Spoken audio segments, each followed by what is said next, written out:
But also while it's ongoing, there's new little tidbits, little nuggets that are being added to this massive collection of data on a daily basis. The Combs sons walk into the courtroom, and side note, I just thought this was kind of goofy, but Christian King Combs had Instagram storied, and it's him in the van with his brothers listening to music while they're headed to court. And which is already kind of a crazy thing, but that's okay. In the corner of this Instagram story, however, are the words, one word, early, and a bird emoji. Early bird. Okay, I don't know if he's trying to say early bird gets the worm. I don't know what he's early for because he was very late to court. They're pretty late to court almost every single day. So I don't know what the early bird is. Wait, so they show up like in the middle? Yeah, sometimes the witness is already testifying and they'll show up. Oh. So I'm not entirely sure what the bird was for, but nevertheless, nobody in the courtroom is thinking about that because there have just been too many crazy things. This feels like the least of everybody's worries. Another morning more recently, another disturbance takes place inside the courtroom. And I feel like I was telling you guys, a lot of strange things have been happening in the courthouse. And this is just another one of them, okay? So every single day, Diddy has 4 US Marshals that sit around him watching his every single move. Before he even gets into the courtroom, the Marshal that we've nicknamed Messi, because he is truly like the spitting image of Messi, the soccer player, he goes in and he sweeps his hand all through Diddy's chair. It's like one of those wooden, leather cushioned chairs with armrests, nothing special, but he will lift it up, scope it out under, he'll touch all the legs, he'll push on the cushion, he'll swipe the cushion with his hands on all sides. He's looking for hidden contraband, weapons, anything abnormal, and they never find anything, of course. But they've also never really put their hands on Diddy until that day. Sure, the Marshals, they might give him like a fist bump or two, depending on the mood that Diddy's in. Sometimes Diddy will even hand Messi a Post-it note and a few nods will be exchanged. I think he's probably asking for the bathroom or something. Diddy is escorted in on this particular day. The judge then comes out and sits on the bench. Everybody instinctively stands. Judge Arun, Father Arun, humble. He says, please be seated. I don't think he likes when people stand for him. Oh, yeah. I think it's a thing that you have to do, and I think he's accepted it's part of the process, but he preferably doesn't like it.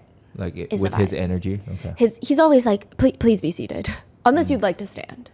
Yeah, I think it's just very formal, and he just wants to get straight into business. So he's already into it. Let's start with GX10C 114. It's 8:30. Usually it's about 30 minutes before the jurors are escorted in. So the prosecutors and the defense, this is when they argue. This is like when the lawyer Olympics come out and they're arguing their case, they're pleading their case, and the judge is like, I'm sick of every single person in this room. When all of a sudden, as they're discussing all of this, you just hear screaming. It's not fair, Diddy! They're making fun of you in every courtroom! A woman is standing up and yelling from the last pew of the public section, and everyone in the courtroom, the prosecutors, the defense, all the clerks in the bullpen, they rubberneck. They're like 180 degrees. They whip their neck around to the back of the gallery where the yelling is coming from. Everyone except Diddy's Marshals. They're on their feet, shot up out of their seats. They're putting their bodies between Diddy, who's also turned around in his chair staring at this woman, and they're just trying to block him. I don't think they're necessarily protecting him because Messi does have his hand on Diddy's shoulder. As in like, don't try to get up. Don't try to do anything. Like no swift movements.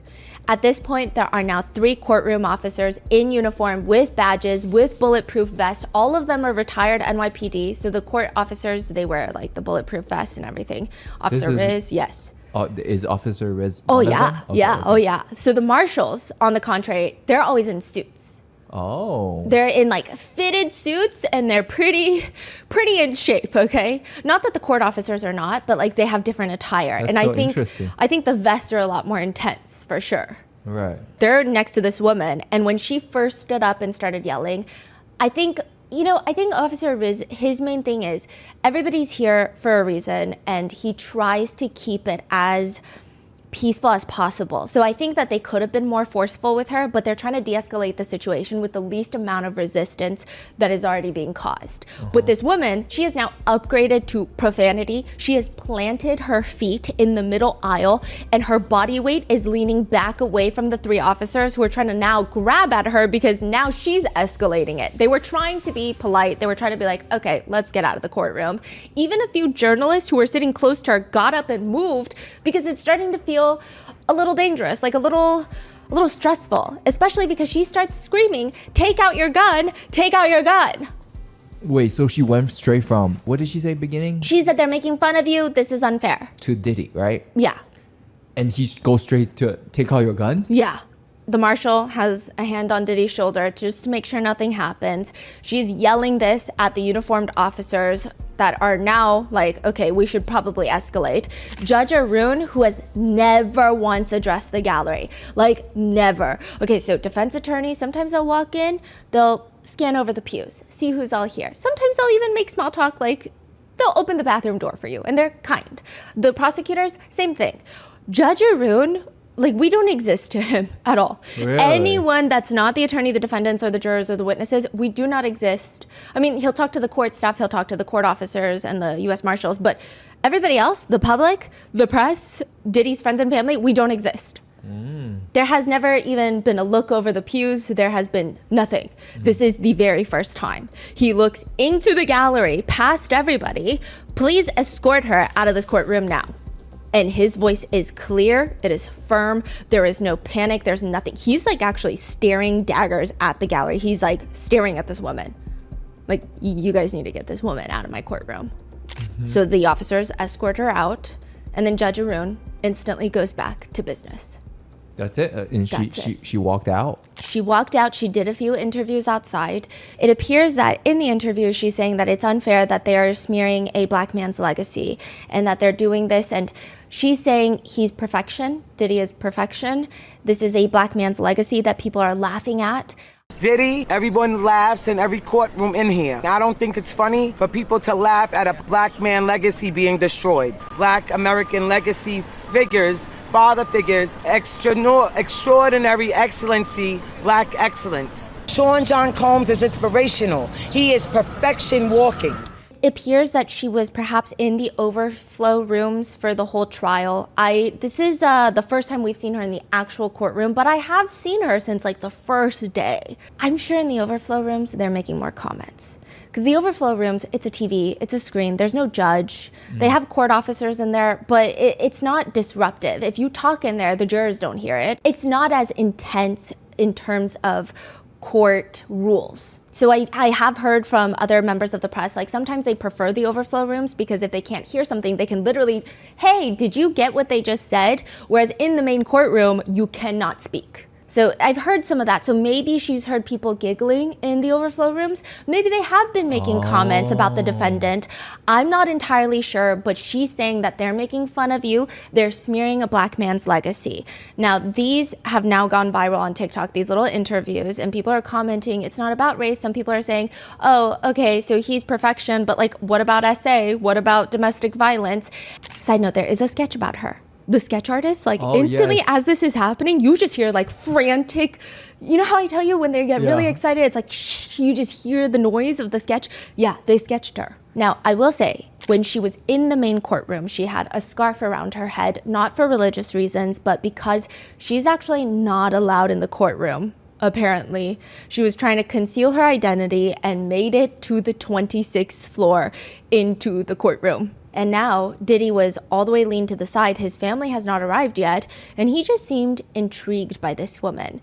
And so were we, because we saw this woman on the very first day. Like, this is during jury selection. And I recall this. We see her outside of the courthouse as we're lining up to go into jury selection days to get into the courthouse, and she is wearing a uniform.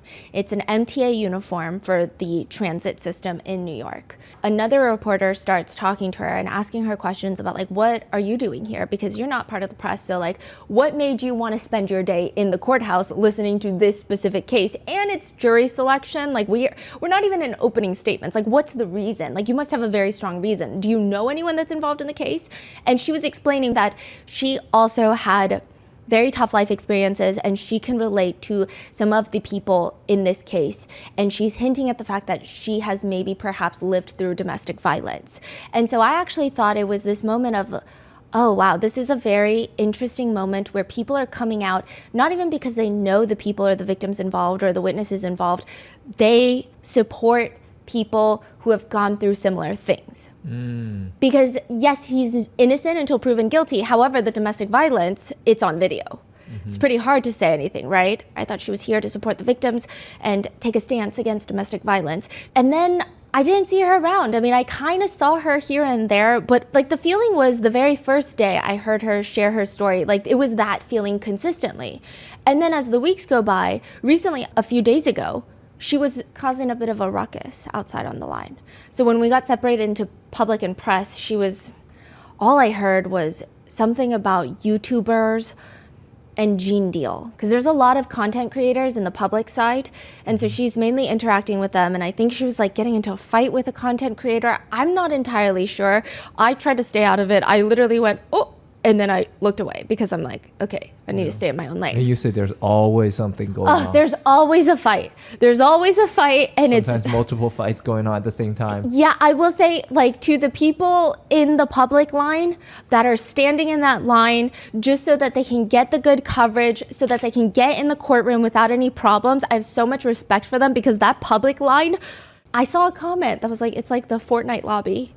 It feels like that. I mean, the main line feels like that, but then once they split it up into public and press, it's like usually a lot of commotion in the public line. And so people who are going through the public line just to be able to sit in on this trial, I don't know how they're doing it. It's so intense. There's always a fight. I don't know what happened, because the first few times I've seen her, she seemed so pleasant. And then all of a sudden, it's just very different. I'm just very confused. Yeah. And so all the press and the public, they want to know, does Diddy know her? Because there have been rumors swirling around that perhaps Diddy is, I mean, these are some darker rumors, that perhaps Diddy is trying to buy witnesses, buy jurors, maybe even buy Diddy supporters to infiltrate not only the public, but also maybe the press. So there's been all these rumors swirling around. I don't know what he would get out of this incident, though. Yeah, so you don't know if Diddy was involved. If I had to take like my most cynical, because I mean, I do enjoy being conspiratorial at times, but like if I had to be the most reasonable, I don't think that he played any role in this. But I do think this trial is bringing out a lot of interesting people. And I'm just so confused. The only thing that confuses me and a few other members of the press is her attitude shift throughout the weeks is so drastic. We're just confused by it. What are your thoughts? We would like to thank today's sponsors who have made it possible for Rotten Mango to support Achievement Centers for Children. They're a nonprofit organization helping children and adults with disabilities.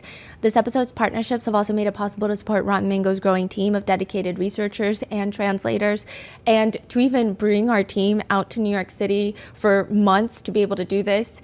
So we would really like to thank you guys for all of that support. A few disclaimers before we get started. There are mentions of physical assault as well as essay. Many of the quotes and statements included have been shortened and condensed for brevity. To cover ourselves legally, you guys know the drill. Sean Combs is presumed innocent until proven guilty, and that has yet to occur at the time of this episode's release. So the burden of proof lies within the government. Any descriptions or observations regarding Mr. Combs' legal team, the court, and or the public during the trial were personally noted by myself or my other two researchers who are present in the main courtroom. They should not be used as definitive source to determine guilt or innocence. So with that being said, let's get started. I think Michael B. Jordan just wants one day without reading about him being mentioned in Sean Combs' criminal trial. I think that would literally make Michael B. Jordan's entire week. Cassie's best friend and former stylist, he takes the stand, and he is asked about Michael B. Jordan by Diddy's attorney, Xavier Donaldson. Because remember, while Cassie was in South Africa shooting a movie, she starts talking to Michael B. Jordan, and because of that, his name has come up so many times during the entirety of this trial, and it's still ongoing. Donaldson asks Cassie's best friend, Cassie was in South Africa, right? Correct. What was she doing in South Africa? Shooting a movie? And she was shooting this movie as she was still signed to Bad Boy, correct? Correct. And what was the movie? Honey. And so as an artist signed with Bad Boy, she was not only doing music, but she was also getting movie deals, correct? She was able to do that sometimes. And it just seems like a very roundabout conversation. So, I mean, I guess, right? I'm asking yes or no. Was she able to do movies while she was an artist signed with Bad Boy? Sometimes, yes. In 2015, this is one of those times that she was allowed to do a movie, correct? Correct. And in order for her to be allowed to do that movie, Mr. Combs, as the owner of Bad Boy, had to sign off on that, correct? Correct. So to button that, Mr. Combs signed off on a contract to allow Cassie to do a movie, correct? Correct. Mr. Donaldson? The witness is saying, Mr. Donaldson? Asking a question. Donaldson is now responding. Yes, sir. Can you just drive it home? Because yes, I did hook her up with Michael B. Jordan. I know where this is going. No. And it feels like the two of them just start bickering. Wait, in who's front saying of no? the witness. Oh. He's like, no. While the entire courtroom is watching and wondering what the hell is happening right now. So Mr. Nash, you hooked her up with Michael B. Jordan, right? Indeed. He's fine. She's fine. I mean, why not? Some of the jurors start smirking. Others are turning to each other and they're mouthing, whew, like they're literally doing that with their mouth. Even Brian Steele is sitting there giggling with this goofy Boy Scout grin, as they say. That's how they describe his smile. The only person not amused in the entirety of this is Sean Combs, because he is not having a good day. First of all, Cassie's best friend is very likable on the stand. He's won the jurors over. Everybody's giggling nonstop in the courtroom during his testimony. He is just laying it down. He's not getting bullied by the defense. This is Deontay, right? Yeah, Deontay Nash. And on top of that, Sean Combs' move for a mistrial was just denied prior to all of this. Alexandra Shapiro is a very interesting attorney on Sean Combs' defense team. She was a clerk for Justice Ginsburg, similar to Judge Arun, but not at the same time. Like I've mentioned, I don't think their paths have ever crossed. She was a prosecutor for the U.S. Attorney's Office in SDNY, the same district that they're in right now, fighting for Sean Combs. She's worked in the criminal division for 5 years. Then she went on to join an international law firm to work on white-collar crime. She low-key loves defending an alleged insider trader. And I say that with fear coursing through my bones because these are very serious people who would probably eat me for breakfast, lunch, and dinner. So the reason that she's on Sean Combs' team, though, is very interesting. She's actually known for her work in appeals. That's her main focus. She's even said in an interview, I usually get retained after somebody else lost the trial, but I do sometimes get involved at the trial level as well. She basically states it is critical if a client has the resources, aka just money, if they have the money to have someone with appellate experience during the trial. She states, quote, one of the most frustrating things for me as an appellate lawyer is to find that something important wasn't preserved during the trial. It's totally understandable because trial lawyers are in the heat of the battle and focused on contesting the government's account of the facts. Which means her being added to this defense team, being present during the entirety of the trial, she's probably there just to focus on procedural compliance and the application of the law as a whole. I don't even think she's there for the fact-finding of the actual case or jury persuasion, like the other trial attorneys. I mean, that might change as the trial ramps up, but I highly doubt it. It seems like she is here to make sure that the trial is running to the letter of the law. And if it's not running to the letter of the law in a way that benefits their client, then they need to swiftly take care of it. Of course, all in favor for Sean Combs. She's not the judge. It's not like she's there just for the pure idea of making sure each trial is just and fair, legally speaking. She's there to make sure absolutely everything is in legal compliance so that if there is a verdict that is perhaps unfavorable, it is likely that she will start on the appeal, if not already, because who knows? So usually attorneys that focus on appeals, they really only enter the conversation after the verdict. But when you have that much money, hundreds of millions of dollars at your disposal, I mean, why not get her started right now? Basically, Alexandra Shapiro is there to consider all of these things, which is likely why we don't see her doing cross-examinations. Her husband did come in and do a cross-examination. He was recently retained. Yes, right? And he recently did a cross-examination of Dr. Hughes, which is, she's a forensic psychologist. And I will say, nothing that notable came out of the actual testimony itself. The defense kept trying to get the whole testimony thrown out. The judge did not go for that. However, the cross-examination by Alexandra Shapiro's husband was very intense. He was kind of aggressive. Well, kind of is nice. He was very aggressive. Very aggressive. It's like over aggressive for what? Yeah, it's kind of like, I think it's similar to when Tenny Garagos does a lot of the crosses on law enforcement. I think we get why there's aggression, and we get why the defense, not the defendant, the defense team might be frustrated, because as attorneys, they have to protect their clients. And they're thinking, this is overkill. You did too much on this. This is not maybe to the way that we've seen it before. I can get that there's passion that can come off as aggressive, but to someone sitting in the courtroom, it just feels like, why are we mad at people for just doing their jobs? Like, they don't even know your client like that. Yeah. It's not personal. Why are you getting so angry? Yeah. It just feels like, are we just angry at the world right now? Like, it's maybe not the best thing to show the jurors, is my opinion. Now, Alexandra Shapiro has not done a cross, and she always looks incredibly stressed. Like, she looks more overworked than anybody else on that team.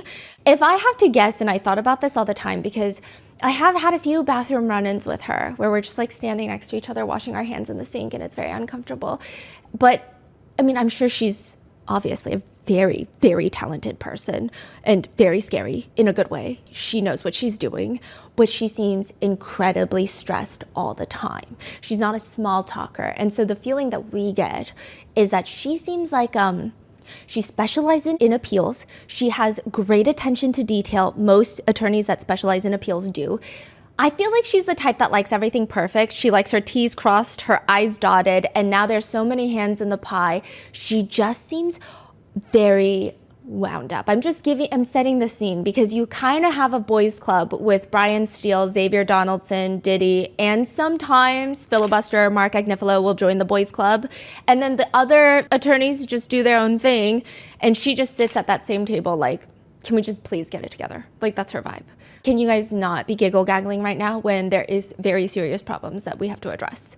That's her energy. See, I do find this very interesting when you throw like 7, 8 top lawyers together on a case. That dynamic must be crazy. Yeah, so Mark and Tenny are the leads. They seem the most stressed out because they're overseeing probably all the other attorneys, okay? Yeah. Tenny is probably a little more stressed, perhaps from her pregnancy, and also perhaps because she's the one handling most of the evidence, it seems. So lots of back end stuff. Mark seems more like front end. I have no clue. I don't know if this is true. Alexandra Shapiro, she seems very stressed. Brian Steele, Xavier Donaldson, Nicole Westmoreland, and Anna Esteveo, they do this thing where if they are doing a cross-examination that day, it's like the most stressful I've ever seen them. And then the next day when they're not doing any cross-examinations, they're giggle-gaggling. Brian Steele's falling asleep. Brian Steele will watch another defense attorney on his team make a mistake, and he'll just be like, why'd you do that? I wouldn't have done that if I were you. Because I guess when you're the leads, you're in charge. Whereas they have their very specific roles, and I'm sure they work really hard at their very specific roles. But it's very interesting. But Alexandra Shapiro, perhaps she's overseeing the whole thing. She seems very stressed. Now, regardless, she stands up, reaches for the microphone. The jurors are out of the room. When was this? This was like midday? Midday. Oh, okay. Jurors are out of the room. She's in front of the gallery. Like the gallery, we're all sitting there. And she states, Your Honor, respectfully, we are going to move for a mistrial at this time, based on the prosecutorial misconduct that went into this. A mistrial, which means forget everything that just happened, and let's do it all over again from the beginning, with new jurors, new jury selection, new everything. And this is like weeks into it, right? Yeah, this is weeks in and probably millions of taxpayer dollars in. Which is great for the defense, because that means that to a degree, the defense knew what they were getting into before the trial. Like, they kind of have an idea based off the charges, based off of things in discovery, like where the prosecutors are going to lead it. But now they have a really good idea of like the valuable evidence the prosecutors have, the key points, the key witnesses that they're bringing in. But now they can spend a lot of time to exploit all the flaws in any of their evidence and any of their arguments for the retrial. I mean, this is their dream. Like, what in the hell would even cause them to try and move for a mistrial, though? You can't just say it because it's not going well for you. Like, you can't just be like, you know what, Judge, I just kind of maybe want to start over. Like, can we do a do-over? Can we redo? Yeah. Yeah, let me take it from the top again. Like, you can't do that. Something has to happen. And it is because of one of the most unexpected witnesses that takes the stand. Could you provide the court your first and last name and spell your first and last name? Lance Jimenez, Lancejimez. Good morning. And who is your employer? The City of Los Angeles Fire Department. Lance Jimenez is an arson investigator for the LAFD. And he describes his job as, and this is literally what the mistrial is based off of. We're basically detectives for the fire department. We work hand in hand with LAPD to work on the crime of arson, which is intentionally setting felony crimes.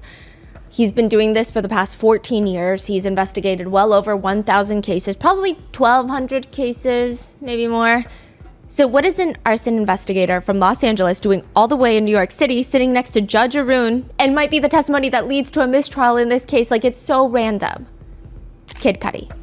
Investigator Lance was the one that was called out to the scene when Kid Cudi's Porsche was set on fire. He was the lead arson investigator, which again, what does this have anything to do with the attorneys asking for a mistrial?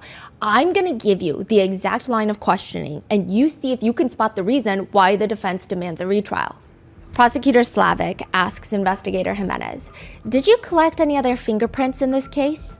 There was, the victim had informed me that he had somebody come and print his house from a previous trespass, and that person recovered 2 fingerprints on his glass front door, and that person put those on print cards and turned them over to me. So to give you context, remember how Kid Cudi's house was broken into, allegedly, by Sean Combs and Rube, the security guard, while Capricorn Clark is crying in the car outside?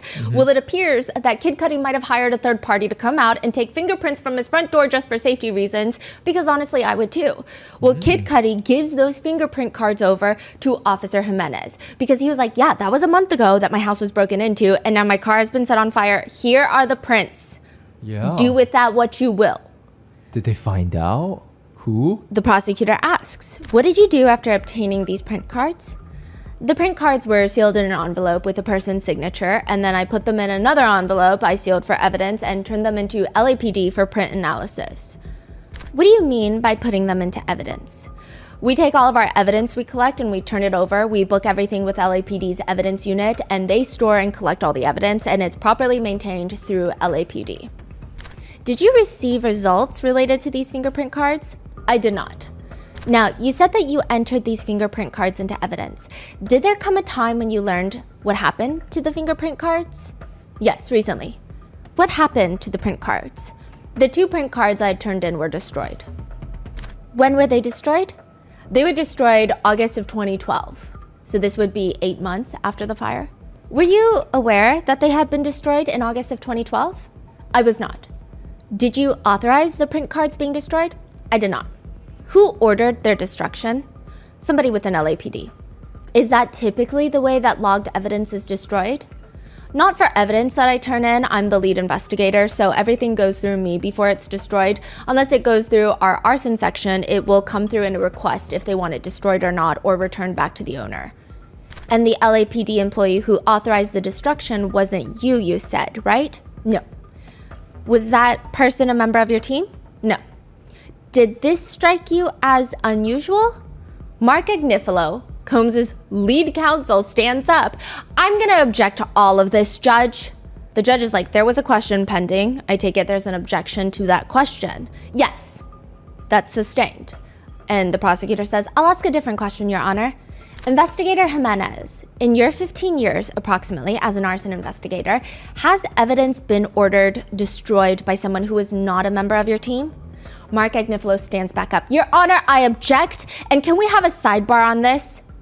You may. During the sidebar, Mark Agnifilo is stating, it's not just about the question, okay? It's, quote, there's a larger issue here. There's an inference of wrongdoing here, which we are hearing for the first time and which is utterly unfounded. They're clearly saying that something happened to cause these fingerprint cards to be destroyed suspiciously under circumstances that this witness has never seen before. And I am asking that this entire line be struck as being prejudicial. They're clearly suggesting that Mr. Combs, with his authority, did something to cause the destruction of these print cards. There's no further reason for these questions other than that. Prosecutor Slavic argues this is with respect to his investigation, and this material was in the 3500, which are the documents that the government turns over to the defense. Like, she's like, you knew about this. It goes to the completion of the investigation. I think the defense is going to get up on the cross-examination and suggest that it was a dead-end investigation. There were no charges, and there are reasons why. And this destruction of the print cards is one such reason.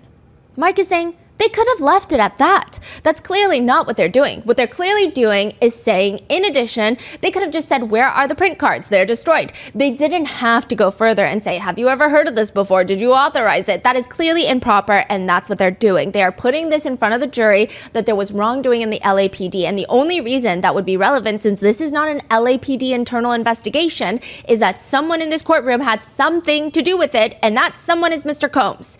And Mark said that? Yes. Okay, Mark. Okay, you like said the it. phrasing is crazy. Yes, but he's saying like that's what they're saying. I know, but still, you said it. Yeah, but like, yeah. Now, the judge disagrees. Hold on. Again, that's not how I would have taken it. I understood the questions as they were coming in, as drawing the sting from the potential cross-examination that would show the destruction of the fingerprint cards as reason to question the entirety of the investigation of the arson incident. And I assume that's what Ms. Slavic was doing, was trying to anticipate that you're going to go up and say, what are you talking about? You lost evidence that would show, possibly point to someone else having done this, and just mysteriously the print cards vanished before the trial. But the defense counsel doubles down, saying, why would they ask the last question though? There's no legitimate reason consistent with their explanation. They did this not for that reason. They did this to suggest something improper happened. And it's not just an LAPD matter, because they wouldn't have asked all the other questions. In 15 years, have you ever heard of, it's suspicious. They're making it suspicious. In other words, the defense states the government is making inferences that Sean Combs somehow got rid of the fingerprint evidence because he knows those are his prints. Mark Agnifilo says this has caused prejudice. He says, and I think, and I have to just say it the way I think I see it, I think what the government has done is outrageous. And I haven't used that word all trial, which I'm like, okay, I feel like he's got an outrageous limit that he uses per trial or something, because that's such an odd, I haven't used that word all trial, but I'm using it now. And they know what they're doing. They know exactly what they were doing. They were suggesting to this jury that someone in this courtroom had something to do with the improper and suspicious destruction of these fingerprint cards, and that's outrageous. And quite frankly, we are having discussions, and I need a few more minutes before we hit ground on what, if any, other remedies we are going to ask for in light of that line of questioning. So before I do that, let me speak with my colleagues for a second, and I will, if it's okay with the court. I know we're trying to get the jury back in the box. If I could have a few minutes, 2 minutes, 3 minutes, just to discuss with my colleagues. After a group discussion amongst defense counsel, they move for a mistrial. Alexandra Shapiro takes the lead. Your Honor, respectfully, we are going to move for a mistrial at this time based on the prosecutorial misconduct that went into this. I think it's clear that, first of all, just to take a step back, as the court will recall during jury selection, there were issues raised by some prospective jurors about, the idea that Mr. Combs could buy his way out of this. This type of conspiracy theory is out there, and the type of implication that we believe these questions were designed to create plays right into that. When she said that, we're going to move for mistrial, what's the energy in the courtroom? Oh my goodness. Like, everyone is stressed out. I think the only people not stressed out are Diddy's sons. I don't know why. I've never seen them look stressed out, like really ever. Maybe once or twice, but they seem chill. They seem like it's another Tuesday. And I'm like, are we hearing the same thing? The jury are not in the room. The press, everyone's silent. I think it's half of, holy shit, what's about to happen? But also half of, oh my God, every single witness would have to come back and testify. That's insane. And then another part of it is like, oh, we're also going to come back and do this all over again. Like, all of this is crazy. Yeah. Everyone was just silent. Meanwhile, I will say Combs, I mean, I took so many notes on this and we cross-referenced with my researchers because it was a little intense. He looks like, you know, when you work at a restaurant and there is a customer who is very upset that you got their order wrong. Is it a big deal? No. Did you get their order wrong? You are adamant that you did not. You're like, no, he told me seafood, okay? So I got him seafood. I remember it. But the boss is like, no, you got to go apologize because they're making a big deal about it. And then you go and you stand there and you apologize. And they just kind of sit there like, that's right. Apologize to me. You did me so wrong. He's like sitting there with that kind of energy, like very smug. Like, I was wronged. There was a time where he glances back to the press pews like, are you hearing this? You're hearing it, right? And it's just like, okay. Wow. Yeah, it was a very interesting moment. But Shapiro continues. My point is that it was becoming clearer and clearer that this inference is what the government was doing this for, and the jury is going to be left with the impression, even if Your Honor strikes the testimony, including not only those two questions where the objections have been sustained, but strikes the previous questions and answers and gives an instruction, there's no way to unring this bell, particularly those last two questions. You know, first of all, it's clear from the last two questions that respectfully, what the government was doing here, there's just no reasonable way to interpret their motivation other than they were trying to plant an idea in these jurors that Mr. Combs was responsible for the destruction of these fingerprints, and there is no other reason.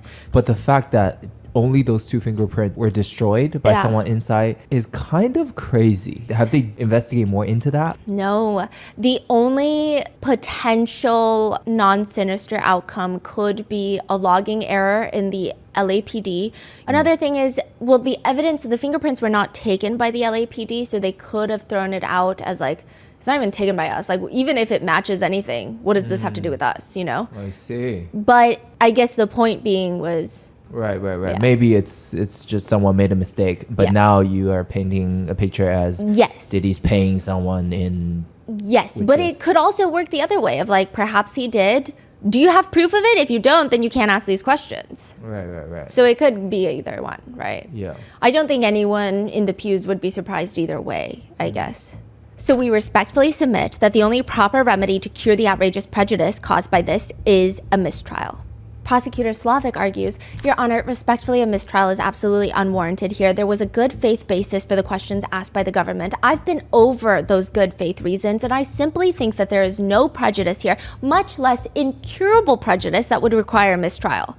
There's a moment of pause, and honestly, it was like 2 seconds, but it felt like forever. And I'm like, oh my gosh. So the judge is about to make the call right now. Yes. Like 2 seconds, he's deciding. Yes. And I mean, he was reviewing all the transcripts during the break while the attorneys were conferring. But it was definitely, an interesting moment. Everyone's just holding their breath of like, what is about to happen? And like the idea of, again, the witnesses coming and doing it all over again. Yeah. Testifying, getting cross-examined all over again. Yeah. The judge ponders for a brief moment because his brain runs on 10 times speed, and then he states, the application for a mistrial is denied for the reasons stated by the government. In addition, I'll just offer the following, which is, as I said, there were no objections to the questions that were asked up until the last two. As to those questions, the objections were sustained, so there was no testimony from the witness pertaining to those questions. Basically saying, if you had a problem with all the questions, why did you only object to the last one, and then now you want to cry about it? Yeah. Well, that's not how he said it at all, but that was the energy that we were receiving. He further states, the jury has been instructed and will be instructed that they are not to consider questions from attorneys or statements from attorneys as evidence, and they are presumed to follow those instructions, which we will give again. So there is absolutely no testimony from the witness that was prejudicial in any way, shape, or form as the court sustained the objections that were raised. So I don't think that there's a problem of the jury being left with an improper inference or a bell that's been rung and can't be unrung. And as the government points out, to the extent there was any prejudice, I don't believe that there was any. That could be cured by striking the testimony and giving an appropriate instruction to the jury. So for those reasons, the motion for a mistrial is denied. Which then Alexandra Shapiro argues that the jurors should be told not to consider any of the questions and answers in this line of questioning because the government's questions were improper, which leads the lead prosecutor, Comey, to stand up. Your Honor, if I may, It would be deeply prejudicial and unfair to tell the jury that the government did something improper. Perhaps Your Honor could instruct instead the jury that they are to disregard both the questions and the answers and that they are irrelevant to this case. Basically saying that the government counsel is asking improper questions, which the judge agrees with, and ultimately the jurors are told that. Basically, that whole line of questioning is irrelevant. And in that moment, Sean Combs does not look happy that the move for the mistrial was denied. He's almost side-eyeing his attorneys. And when the judge is giving the jurors the instructions, he's looking straight ahead, again, as if he has been so wronged. And he's like, yes, jurors, like, are you listening to this? Very interesting. Which, side note, netizens online have been commenting on this, with most people thinking that the move for a mistrial was goofy, others finding it sinister, some finding it reasonable, with one netizen comments reading, grounds for appeal, the jurors already heard the tainted question. So they're saying this is already an appeal in the process. Like, Alexandra Shapiro is working on the appeal right now. Others joke and argue, the defense really said, you can't ask that question that makes our client look so guilty. Be so for real. Another comment reads, this case is incapable of becoming more bizarre. Others are writing, perhaps more in fear, the judge better stand strong because we don't want this man walking free. Accountability, please. Others write, no, he's gonna walk, and you guys don't be surprised when he does. And here's the thing. I just know that Sean Combs goes back to his cell at the end of every night, and he has a whole list on his wall of every single attorney, and he has little strike marks for them. And this has been a running conversation between me and my researchers, because you cannot tell me that this man is not at times spiteful. Sometimes the way he looks at his attorneys is I can't think of any other way to interpret it other than, hello, are you dumb? Are you dumb right now? Like, what am I paying you for? If you don't stand up and object right now, like, those are the looks. Like, you just can't convince us otherwise. And the next person to testify is Deontay Nash, and the defense is gonna have a really, really hard time trying to discredit Cassie Ventura's best friend. Prior to the mistrial ordeal happening, right before Deontay Nash gets on the stand, is the mistrial, the move for the mistrial that gets denied. So let me set the scene first. The morning did start off rather normal. Even Sean Combs seems like he's in a very calm mood. He sits down at the defense table, but only after giving his supporters in the public section hand hearts, giving them prayer hands, giving them a nod, and then the press just get like a look over and a nod. And then when he gets down, there is like a bird's nest of Post-its just sitting in front of him. He's going through them. Perhaps it's his notes from a previous day. Perhaps it's from his attorneys. Mark Agnifilo sits with his arm draped around Combs' chair. The two look like they're on their first date at the movies or something. Mark is fixing the top of Sean Combs' sweater. They're very cozy. Donaldson walks over to the sketch artist, and I cannot hear the full comment, but he says, and I hear this part, you see that fantastically handsome man over there? He's motioning towards where Mark, Diddy, and Brian Steele are. I don't know. Which one is fantastically handsome? It appears probably to be the defendant because, he's the one in most of the sketches. Huh, okay. He's just like, you see that fantastically handsome man over there? And the sketch artists, they really don't love to interact. They're just like, I feel like the only one that woos the sketch artist is Mark Agnifilo and the prosecutors. Yeah, they love the prosecutors. But they're all I think they see each other frequently, the prosecutors. They work in the same office. Exactly. Yeah. So it's not like they love them. It's just more colleagues. Oh, hey, How's Puff doing in there today? I think he's got a ferocious attorney working for him right now. Scary. Very scary. She's scary. And again, you cannot convince me that Sean Combs does not get irked by these sketch artists. He just sits in his cell, and I feel like it keeps him up at night because what was that comment? And then all of his family members, they're always checking on the sketches. His best friend is making sure the sketch is good. So I'm like, is this keeping him up at night in his cell? The government may call its next witness. The government calls Deontay Nash. The door behind us opens, and in walks two attorneys and Deontay Nash. And as he's walking up to the very front of the courtroom, Combs is rubbing his chin hairs. He's acting like he's so deep in thought. His beard, I mean? Yeah. Chin here? Beard? His beard, yeah. Okay. I don't know why I described it chin hairs. I'm so sorry.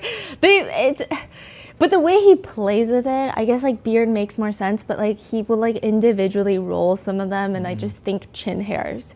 And he's so deep in thought and that absolutely no one of any importance or relevance to him is walking into the room. Like, it feels like when you try so hard to not feel like you're giving a crap about what's happening, it's kind of that. And it's very interesting that there's certain people he tries a little harder to act more nonchalant around. Like, he can't even be less interested, even if he tried. Meanwhile, Sean Combs' mother, Janice Combs, is death glaring Deontay Nash all the way down the aisle until he sits down. Deontay sits. He begins swiveling back and forth because it's an office chair up there. And he instinctively straightens out the tissue box. He doesn't use a tissue, he just straightens it. His attention to detail is fascinating. And once he sits down, Combs is leaned all the way back with his back against the chair, and he has gone level 9 out of 10 businessman. He places his left hand kind of like this. This is what it looks like. I can't see if it's on his hip. I can't see if it's on his chair like this. It's kind of placed so that his left elbow is bent. And then his right hand is placed on the armrest, the elbow is, and he's playing with his facial hairs. And he just looks like the CEO in a conference room waiting for an intern that's about to get fired to bring him an iced coffee stat otherwise. Meanwhile, Prosecutor Comey is at the lectern, and she begins her direct examination. And just in case we did not already know, which we already knew, because just judging Deontay's energy that is radiating off of him, he does not want to be here. But he is asked, "Are you testifying here today because you received a subpoena?" "Yes." "Do you want to testify at this trial?" "Absolutely not." "What do you do for work?" "I'm a celebrity stylist." Deontay says that he's worked with styling both Sean Combs and Cassie, and it's kind of cute because when he's asked to, and this is Cassie's best friend, when he's asked to identify Cassie on the screen, he's like smiling to himself and he says, "Oh, that's Cass." Then another picture is brought up. "Can we pull up, please, what's in evidence as Government Exhibit 2A504? And who is that? It's a picture of Deontay Nash, okay? And honestly, he looks good. His skin is glowing in the picture. He looks great. "That's me. Is this a fair and accurate depiction of what you looked like during part of the time that you worked for Mr. Combs as a stylist?" These are like very standard questions. And usually people just say, "Yeah." And he responds, "No." And everyone's like, "Wait, what is happening? What's happening? We don't know what's happening. Nobody's ever said no." "Is it a glamour shot of you?" "Yes, I look amazing." And so we're like, okay, the whole courtroom starts giggling. And meanwhile, Combs looks like someone just farted. Like, he is not content right now. Meanwhile, his bestie in the back already has his eyes closed in the friends and family pews. Deontay says that he and Cassie were really close during that time period and still to this day, but focusing on that time period, they were very, very close.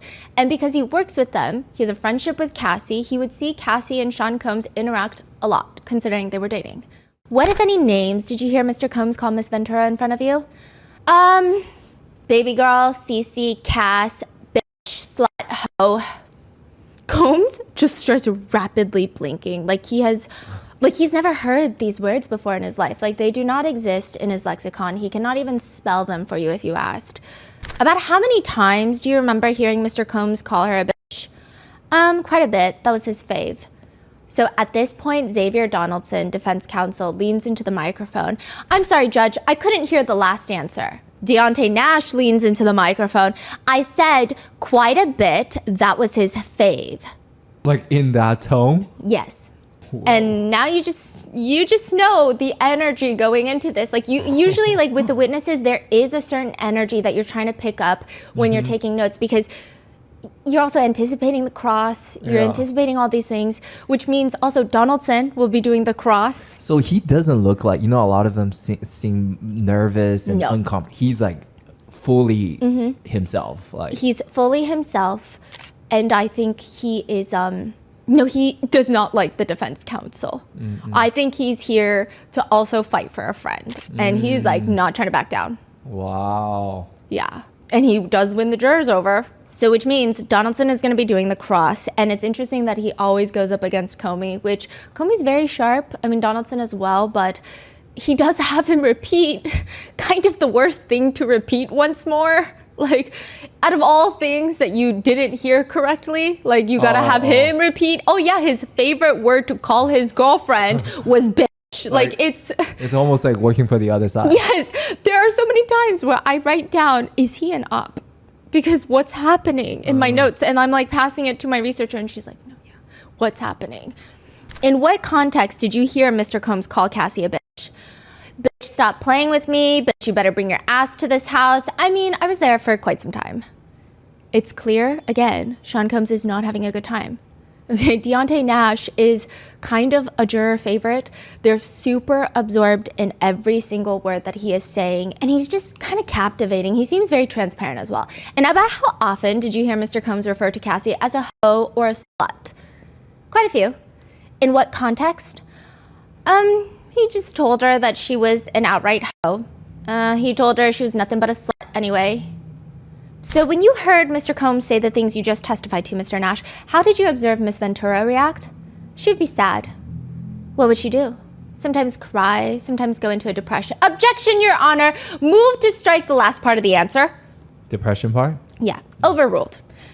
Like, I swear to you, there is, anytime one of Combs' defense attorneys get an objection that is overruled, I just feel like it's another strike on his cell walls or in his little truth notebook. At this point of the overruled ejection, Combs leans back further in his chair, but he's already leaned all the way back, but he like does this weird lean back. So instead his shoulders just do this awkward half roll back instead. And he seems a little bit annoyed.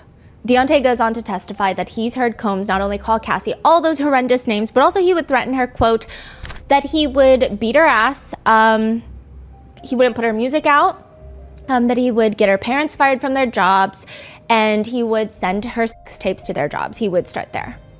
And every time he said these things would drive Cassie crazy. Meanwhile, Combs is just sitting over there taking notes at this point. Deontay says Cassie would just cry. Sometimes she would stay in the house for days, go into a cocoon, be super emotional. And a few notable instances that stick out to Deontay, well, he's asked about these, is once Deontay was with Cassie and she gets a call from Combs. She starts freaking out and picks up, puts it on speakerphone. So over the speakerphone, what did you hear Mr. Combs say? That she better bring her ass to his house? What happened next? She started to panic, and then Puff called back, and he talked to me at that moment, and he told me that we're wildin' and that he thought he told us not to be going out, and says every time I go out, that bitch want to go out, then I need to stay my ass home too. The jurors are head down taking their notes. Like, they're in algebra class. Like, they are not missing a single word. They're taking down everything. A few of the Combs family and friends are starting to fall asleep. So I'm like, there is a weird juxtaposition. They're sleeping. The jurors have never been more engaged. And then there's the Vanity Fair party. Could you explain what a Vanity Fair party is, please? A Vanity Fair party is the Oscars after party. So this is in 2014. Deontay, Combs, Cassie, and Derek, another stylist that's supposed to go to the after party, they get there. And who did you arrive at the party with? Cassie. When you and Cassie arrived at the party, who was already there? Puff. What interactions did you have with Mr. Combs at the Vanity Fair party? He said, I thought I fucking told y'all that she needed to wear her hair up. Let me back up. How was Miss Ventura's hair styled when you arrived at the party? Oh, she looked bomb. And the jurors start giggling. Even Donaldson is half laughing while he blurts objection into the mic, which promptly gets overruled. And at this point, I would like to think that there is steam radiating off of Sean Combs' head, but he seems relatively, like he's keeping it in well, but it does fall apart later. And then Deontay starts. And when Mr. Combs came and had this conversation with you, what did he say? I thought I told you she needs to wear her hair up. What did Mr. Combs do physically when he said that to you? Grabbed me by my jacket and lifted me up. What? What was Mr. Combs' tone as he was grabbing you by your jacket and lifting you up? Angry. A few of the jurors, and it is very interesting, a lot of the jurors are getting a lot more expressive as the days go on. In the beginning of the trial, they would act like the gallery does not exist. Now, a lot of them will look out into the gallery. A lot of them will now giggle amongst themselves during sidebars, have conversations, share looks, and more notably, a lot of them are more open to looking towards Combs now. So when people bring up violence, I will see at least a few of the jurors, as they're taking notes, their eyes will shoot up and they'll look at Combs. Maybe to see his reaction, maybe to gauge how he's responding body language wise to everything that's being said. So it's very interesting. So at this part, a lot of them are like taking notes and then they look up to see how he's responding. He is also intensely taking notes. Deontay explains that after that, Combs just starts asking people in the party for hairpins. They go into the bathroom, put her hair up, and when they come out, he said that Deontay was right because it looks better down.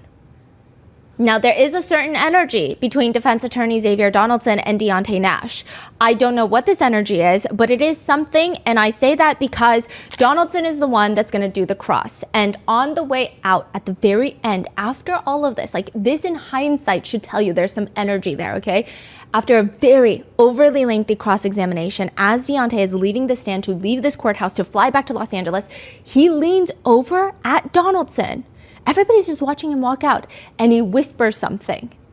And Donaldson looks a little phased, which we'll get into that. So there is some sort of energy, but even during the direct, when Donaldson would object something like, I don't know, maybe something myself or someone like Deontay, we are not attorneys, we don't know why he's objecting sometimes, Deontay Nash will just look at Donaldson with like a slightly annoyed, slightly amused expression. Like, you're objecting again? Like that kind of face. For example, one question, Comey asks Deontay, what, if any, role did you play in helping her record music during her relationship with Mr. Combs? I helped her pick songs. I probably should have been called an Objection, objection. He was saying, I probably should have been called an executive. Okay, so it's like, what are you objecting? Yeah, and then prosecutor Comey just offers, I can ask another question.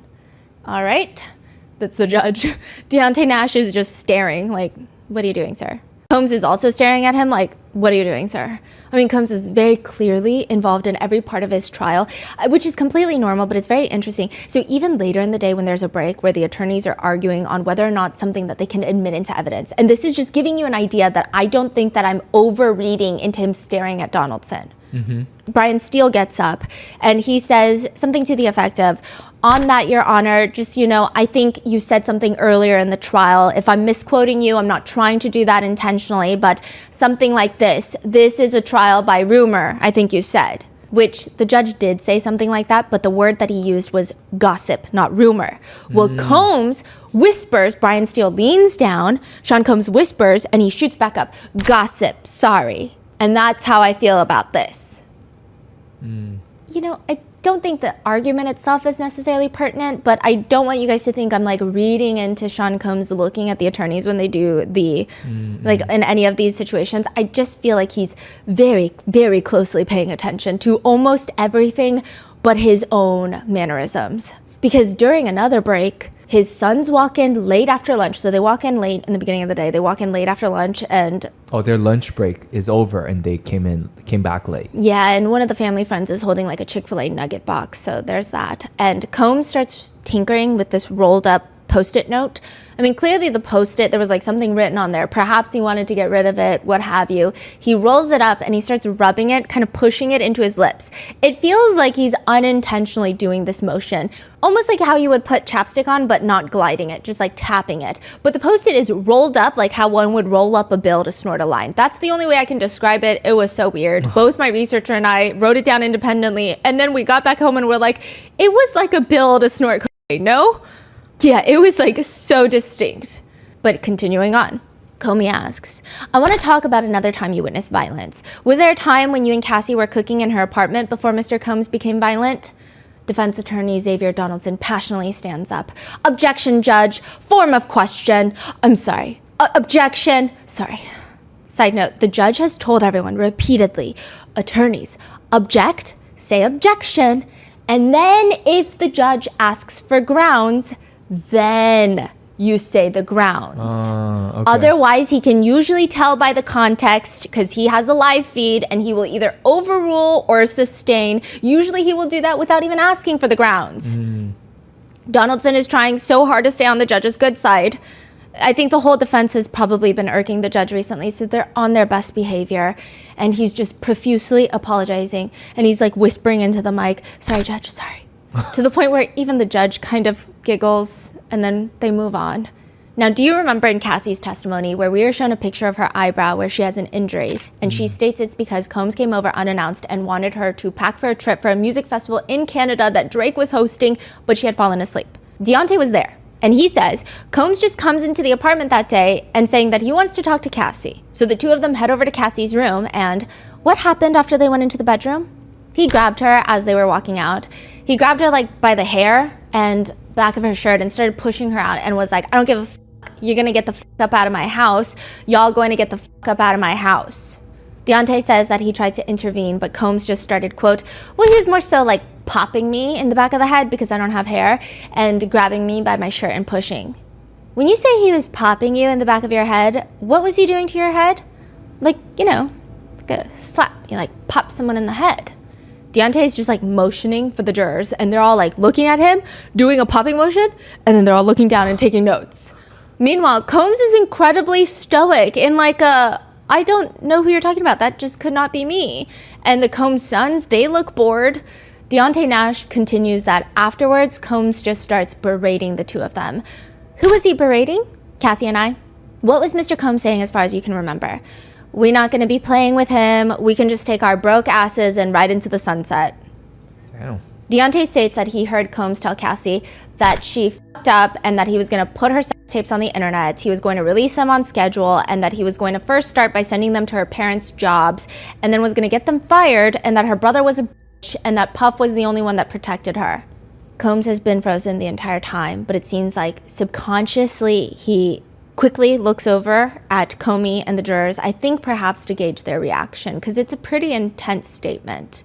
Meanwhile, Janice Combs, Sean Combs' mom, takes off her sunglasses and starts kind of brushing stray hairs from her wig. But Deontay is not fazed by this threat. He told Cassie, I said, well, girl, if he wants to release the sex tapes, then let him because he's on them too. How did Cassie respond when you said that Puff was on the videos too?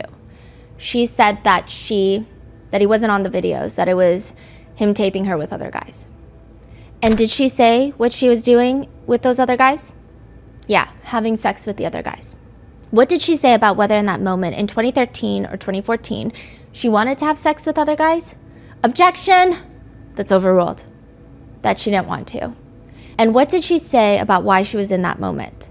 Because Puff wanted her to. He later states that in a fit of anger, Combs comes over to Deontay's house to search for Cassie after an explosive fight, and she ends up not being there. But, quote, Puff came in and he was like, where the f*** is she? He started looking all around my house, in the closets. He went in the oven. I don't know why he looked in the oven. And he asked me where she was. A few of Combs' family and friends are shaking their heads with their lips pursed like, this is all ridiculous. So take that as you will. Maybe it's all ridiculous because it's not true. Maybe it's ridiculous because, that is kind of ridiculous to be searching in an oven. I don't know. Meanwhile, Combs is literally a statue. He's not moving. He is doing this. We have unlocked a new witness stare. So previously, a lot of his stares were either straight on, where he would do this thing where he lifts his chin up and he kind of looks at them from above, like he's lowering their eyes, looking at them like this. But he's doing this new thing where he's tucking his chin a little and it's almost a little through his eyelashes. He's looking at them. And all that's happening while Donaldson is looking like he's chomping at the bit, like his butt is nowhere on that seat. It's nonstop up and down, trying to object to everything that Deontay is saying. Eventually, Deontay explains that they all go to find Cassie, who is at a hotel, and she is now threatening to climb over the balcony to escape. How high up was the balcony? It wasn't the first floor. Do you remember what floor it was on? No. Both Combs and the jurors are again intensely taking notes, and Deontay moves on to talk about Cassie's 29th birthday, which was a rather big part of Cassie's testimony. She stated that on her birthday, she wanted to be with her friends, but instead, she states that Combs forced her into having a freak off. Deontay states that he was there for a lot of it, and he remembers that Sean Combs was asking him if he should fly in from Miami to surprise Cassie for her birthday, because remember, Cassie said she wasn't even expecting him to come. Deontay says Combs asked him, should I surprise her? And he responded, I told him if you want to. Now, why did you tell Mr. Combs to come if you'd seen him do all this violence to Cassie? Girl, I was not about to tell him that he couldn't come. Give that girl a party.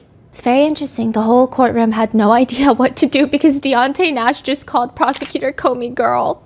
Oh. And so everyone's slightly frozen, which clearly was not done with any malice or anything. It was not rude or anything. It was just very unexpected. And so people were like, are we allowed to laugh or are we not allowed to laugh? It was just very confusing. The jurors' lips were downturned in what just happened? And they're giving each other faces. Meanwhile, Tenny Garagos looks at Mark Agnifilo she just looks very shocked. Even some of the press I could see, they're hesitating before taking notes because it's I don't really know what to write down in this moment. He called Prosecutor Comey girl, and it was a long girl. It wasn't girl. It was girl. Yeah, even Christian King Combs, he consistently looks like he would rather be wrestling a baguette from a flock of angry pigeons in Central Park. Like, he looks like anything else in New York seems better than this. He's leaning forward, resting his elbows on his knees, staring at Deontay. The only one seemingly unfazed is Prosecutor Comey, who just moves on. What do you remember happening at the birthday party? As they were leaving, Puff was telling Cassie, "Fuck you, I do all this, I'll do everything for you, and you just can't do this one thing for me." I asked her about Puff. I was like, "Girl, what is she over there doing? What is she talking about?" And Cassie said, "Girl, she's just mad because I don't want to go to the hotel and freak off with him." In the courtroom, Combs has his chin all the way up now. So he went from tucked to up, and he's looking down at Deontay Nash, even though Deontay Nash is sitting higher than him. Deontay Nash states that ultimately after the karaoke, Combs makes Cassie go back to her place and start packing a bag. What do you remember Mr. Combs saying?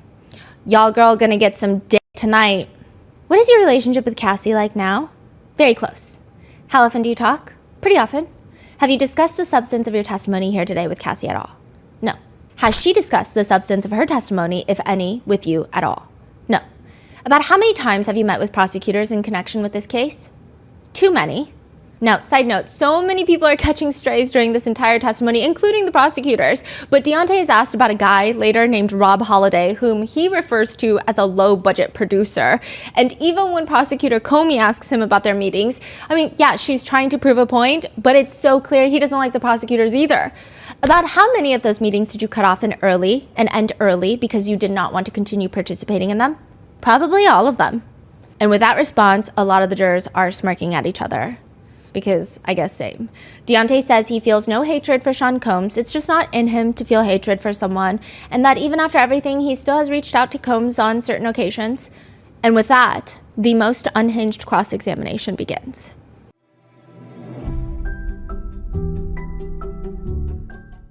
There's a reason why the sun is hot and the sky is blue. Just like there is a reason why Morgan & Morgan is America's largest injury law firm. For more than 35 years, Morgan & Morgan has been fighting for the people, fighting for regular, everyday people across the country with over 100 offices and more than 1,000 lawyers nationwide, having recovered more than $25 billion for over 500,000 clients. Morgan & Morgan has a proven track record of fighting to get you full and fair compensation. In Florida, a client received $12 million after the insurance company offered $350,000. In Pennsylvania, a client was awarded $26 million, 40 times the insurance company's offer of $650,000. The truth is, if you pick the wrong law firm, you might be setting yourself up to lose before you even get started. All law firms are not the same. If you're ever injured, you can check out Morgan & Morgan. Their fee is free unless they win. For more information, go to forthepeople.com/rotten or dial #law, pound 529 from your cell phone. That's FORthepeople.com/rotten or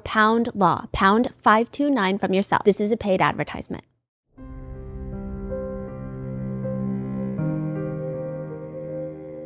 Do you guys remember Xavier Donaldson's previous cross-examination, the very first one that he did that had me so incredibly puzzled? Correct. I am here, the corrects. I am here to report back that he has indeed gotten better. However, this entire cross-examination was such a mess. I feel like the defense attorneys, they all have very distinct cross-examination styles. I think Nicole Westmoreland is quite confrontational and authoritative. I think she works best with witnesses who do not stand their ground that strong. I think she could convince me that I grew a third leg on last Tuesday. I would say, yeah, because the way she asks questions is so confrontational and I'm so not confrontational, I would just go with it. Brian Steele has a Southern gentleman flair, but is relatively most of the time pretty straightforward. Anna Esteveo is quite collected most times. She's a bit more neutral in her questions. Mark Agnifilo is a charmer. He likes to disarm people. And Xavier Donaldson, he's a showman, He is here for a good cross. Now, I wouldn't go with the insanity defense because you have to admit you did something to go with the insanity defense. We're not saying you did it. And the only problem here is if somebody is giving a show out of these two, I would rather watch Deontay Nash's show. Good morning. Good morning. Good morning. That's a stylist right there. I think that Deontay Nash on the stand has a very snappy nature to him. Yes, it's a very intense setting, but he is not intimidated. He will say what's on his mind. He will respond like we are just at dinner together with friends. I think in this type of situation, perhaps Mark Agnifilo or even Anna Esteveo would have been a better fit. I feel like Deontay and Westmoreland would have gotten into a full-blown argument. I feel like Brian Steele would not be able to charm his way to Deontay. And I also feel like Deontay would be like, girl, to Brian Steele, and then Brian Steele would genuinely be confused and be like, who are you talking to? And then we'd have to sit through an hour of him trying to figure out who he's talking to and calling girl, and it would be a whole thing. Maybe Mark could disarm him. He's quite smooth. Esteveo likely would have kept it quite neutral, not dissimilar to Comey, although Comey's a little snappier with her questions, like very quick. However, Xavier Donaldson goes up to do the cross. And later, one of the people in the hallways were passionately talking, and I was passionately eavesdropping. And they said, these are their words, not mine. I know a lot of people don't love this word, but the way that they were describing it is, Donaldson tried to out-sass Deontay. And you can't do that. Like, that was the dumbest thing he could have done. It's just not happening. He should have taken a different approach. I mean, let me just tell you how the cross starts off. Donaldson walks up to the lectern. Good afternoon, sir. Good afternoon. Deontay asks him, how are you? Oh. Okay. I'm pretty good. Thank you. How are you? Blessed. Donaldson is at a loss for words, and he hasn't even gotten to the first question. He just repeats the answer like he's got to let it soak in. Blessed. Then he hits him with I'm going to ask you to speak up as loud as you can so that the last person in this jury box can hear you, which, just a side note, we could hear Deontay just fine. So I think it was a power play. And with that, the very first question, Donaldson already has his palms rubbing his temples. He has both of his palms covering his eyes, and then they go to rub his temples like how someone would rub their temples in the midst of a debilitating migraine. I'm like, sir, this is the first question in. My researcher's notes read, Donaldson is literally one question in, and he's rubbing his eyes like he just did 20 hours of brain surgery. Now, you just mentioned on Direct with Ms. Comey here that you met with the government several times, is that right? Yes. Interestingly enough, when Comey was doing the Direct, Deontay would kind of swivel in his chair a little bit, like kind of nonchalantly respond, a very casual demeanor. But with Donaldson, it's giving an enemy of my friend is an enemy of mine. He is staring Donaldson right in the eye. He's sitting up straight. His eye contact is intense. I don't think Donaldson was ready for this. I don't think Sean Combs informed him who Deontay Nash really is. Like, truly, he's going to war for his best friend. And Donaldson, just like all 9 feet of him, he's so tall, he's just standing at the lectern getting like smacked left and right by strays. And I think Sean Combs should have warned him. Like, at this point, Sean Combs has a dartboard with all of his attorneys' faces on them. And this one is just a big hit to Donaldson, okay? Just listen to the way Deontay rapid fire answers questions, and his response rate is quick. Like, the pace is very fast. The jurors are so busy taking notes, and he's doing this all with a slightly sarcastic smile towards Donaldson. And that subpoena told you had to come to court, correct? Yes. Now, as far as you going to the government's office to talk to them, you didn't have to go there, correct? Nope. So when you went there, you went because, well, you went voluntarily, right? Yeah. And so you went there to answer their questions like they said, correct? Yes. And you give them truthful answers. Nothing but the truth. And that is what you did every time you were there? Every single time. Donaldson tries to make it a whole point that Deontay hired civil lawyers, who, by the way, were sitting directly in front of us the entire testimony.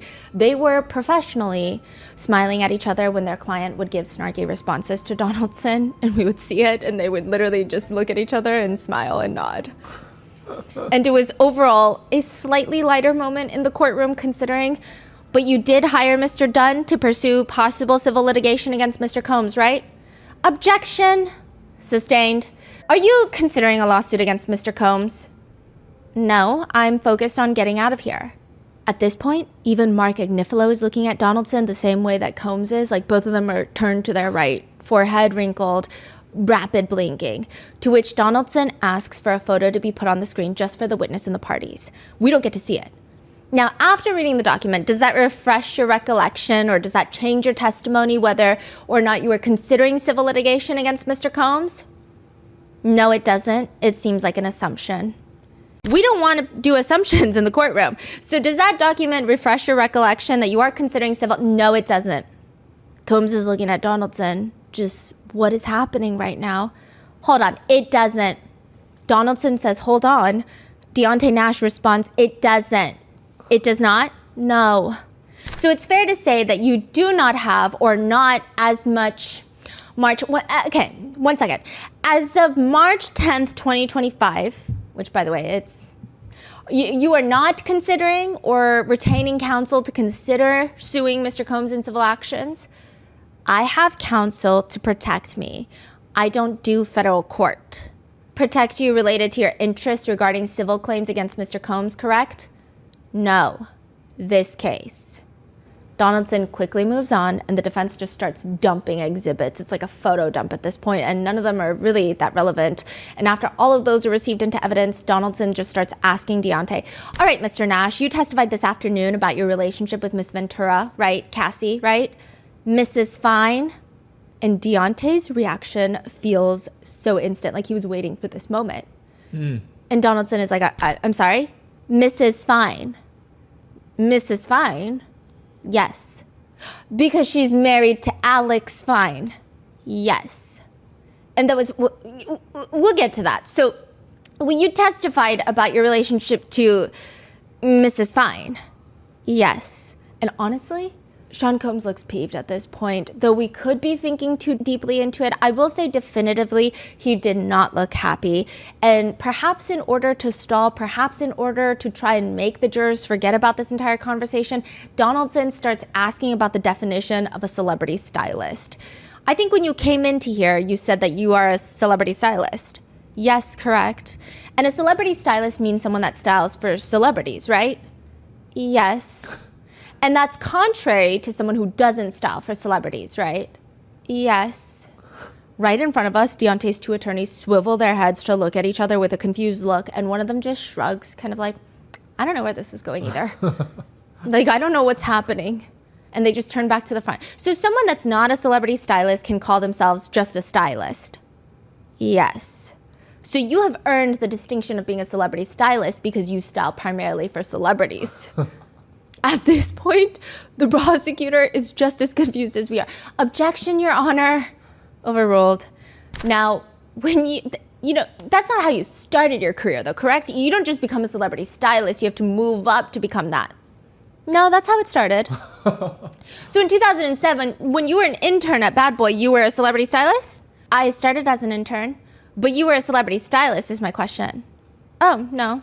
So in 2008, you became a celebrity stylist? Yeah? What do you mean, yeah? Yes. Combs is just staring at Donaldson, mouth agape. So by working at Bad Boy between 2007 and 2008, you just became a celebrity stylist? Yes. And that was because Mr. Combs introduced you to Cassie. I introduced myself to Cassie. You introduced yourself to Cassie while working for Mr. Combs. Yes. This is the feeling of Mr. Donaldson, okay? Don't play games that you cannot win. Deontay is not here to be hee-hee-ha-ha bullied into saying yes or no to questions that he doesn't want to. He's here to fight for his best friend. Like, I just see a best friend rage inside of him.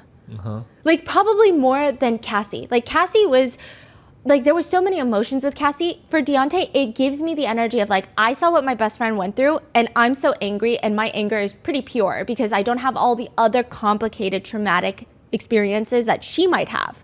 So my anger is just pure. Like, he's here to fight. He's not just gonna roll over and let the multi-million-dollar defense team walk all over him. But instead, Donaldson, I feel like he cannot help himself. He falls into the power play trap. This is why I thought Agnifilo or perhaps even Estevao would have been a little better, because Donaldson asks Deontay, so it would be fair to say that Mr. Combs or Bad Boy helped start your career as you have now as a stylist, as a celebrity stylist. Would that be fair to say? Yeah, go ahead. I'm going, don't worry about it. Dang. And soon after this, Donaldson just starts like wandering around the lectern again. I mean, the showman in him is like bursting out. Starts wandering while asking. Like he's starting to face the jurors. Then he's turning all the way to the left to the defendant's table head on. At one point, he takes 3 steps to the left to step out of the lectern. So his whole body is in view for Deontay, all like, I don't know, 37 feet tall that he is. And I feel like he gets put on the worst crosses because every time we run into them in the hallway, Mr. Donaldson is truly a gentleman, perhaps more Southern gentleman than Brian Steele. Very sweet. And I hear nothing but good things about the press members that have actually worked with Donaldson. And I'm like, why do they keep giving him these crosses? Okay, but like, more on that. He starts wandering, taking a full-on sightseeing tour while questioning Deontay. So when you talked this afternoon, about your knowledge of studios and your knowledge of time period, your knowledge of when records get released and your knowledge of who releases records and your knowledge of all of this, you were giving us that information based on your extensive experience as a celebrity stylist, right? Comey stands up. Objection, misstates the testimony, Your Honor. The judge is like, you've got to rephrase the question, Mr. Donaldson. Mr. Donaldson, if you could do me a favor and just stay at the lectern just because the court reporters are having difficulty if you're not at the microphone. At this point, Donaldson exaggeratingly plants his feet into the ground like he's like going into quicksand. And it's like, and then the line of questioning starts taking more detours. So many times I would start a note of like, oh, I think I know where this is going. And then I'm like taking notes. And then it's like, oh, no, we're on to a new topic. It never got to the point where I thought it was going to. A few things to note. Donaldson is very likable. He has a very strong presence. I do think that he has to work against that. Maybe he comes off a bit stronger with his very commanding height and his like presence. Maybe it would be too intimidating. But he just like, he tries to bring personality into it, and everything he does, the only feeling that we walked away, like my researcher and I were trying to put it into words, it's always like, weird argument, but go off, I guess. It's always like, it's not like particularly offensive what he's doing. He's not like harassing witnesses. He's not aggressive and mean. It's just like kind of a weird argument to make, but like, I guess if that's what you want to do, that's the whole cross. As a celebrity stylist, you indicated that you purchased clothes, correct? Uh-huh. Is that a yes? Yes. You also helped them pick out clothing for their weddings, correct? Everyone's like, weddings? Yes. And in fact, as you indicated for Mrs. Fine, you helped pick out her wedding dress, correct? Yes. I glance over at the defense table. Combs looks incredibly stressed. Forehead wrinkles. You could stick a quarter into his forehead wrinkle folds. He's very stressed. He's mouth agape, staring at Donaldson. Because what are we getting from this line of questioning? I think what he's trying to get at is that him and Cassie are very close. Maybe he has incentive to lie on the stand. Maybe they got their stories straight. Maybe they talked while she was testifying. Maybe he would lie on the stand for her. I don't know what inferences he's trying to make to the jurors, but all I'm getting out of this is Cassie found the love of her life, someone she wants to settle down and have children with after we saw that hotel footage. Like, what's the feeling I'm supposed to get from this? Like, she found her Prince Charming after all, and she's having like a happily ever after now that the defendant is out of her life. Like, Brian Steele is straight up smiling because it feels like, where are we going with this? He's smiling at the defense table. Even Mark Agnifilo is staring at Donaldson like, I'm just watching this unfold. Same as you guys. This is how I know he's doing those strikes at home. Donaldson goes into a string of questions asking, you know someone named Scott Langston? No. Okay, what about, you know the public school brand, the public school clothing brand? No. Do you know Muriel Solomon? No. Every time Deontay says no, Combs is getting more upset. It just is like a string of no's. Donaldson says, now it would be fair to say that when you worked at Bad Boy as an intern and as a stylist for Mr. Combs and as a stylist for Mrs. What's her name? He's talking about Cassie. Mrs. Fine. Like, it's so clear you did not just forget her last name. Alex Fine was a pretty big part of the case in terms of you guys didn't even want him in the room for a certain portion of the testimony. Oh, you feel like it was intentional? It did feel intentional. Like, I mean, unless maybe he's not that well versed in the case, but like, you could pull anyone from the public and be like, what's Cassie's husband's last name? And they'd be like, Fine. Yeah. Huh. You know? Interesting. You didn't just, like, what's her name? And he's like, Fine, Mrs. Fine. There were other artists that were also signed to the Bad Boy roster. Would that be fair to say? Yes. Who were they? French Montana? Wait, French Montana, the hip-hop person, rap star? He literally says it like Wait, that. what? I know. What? So he sounds like almost surprised? No, I think he's trying to draw emphasis on French Montana. I actually don't know. He said, oh, the hip-hop. Person, rap star. I think he's trying to draw emphasis on French Montana, that Bad Boy had signed a lot of people. Maybe some people in the jury would know French Montana. Maybe they're fans of French Montana. Maybe he's trying to pull a Mark Agnifilo, which is like, oh, Dad, you don't know anything. I don't know. It was just kind of odd. Yes, I mean, and Puff. That's all I can really remember right now. At this point, I would say that Sean Combs is the most intrigued by the cross-examination. He is the one paying the most attention. Even the press are getting lost. I saw a lot of members of the press put down their notebooks and just watch because like every point that starts somewhere, the notes like end without getting to the point. So then it would just be like a new thing that starts and everyone's just like, we'll just read the transcripts later because what's happening right now? I mean, the line of questioning has no clear, obvious point to us. And then it just starts over. It just feels like a sightseeing tour. Do you recall a haircut that Cassie had, the side haircut? Yes. That haircut became almost iconic status, correct? Yes. It became the Cassie cut, correct? Yes. People all around the world were getting their hair cut, correct? Objection, Your Honor. Sustained. Let's move on. We do not indeed move on.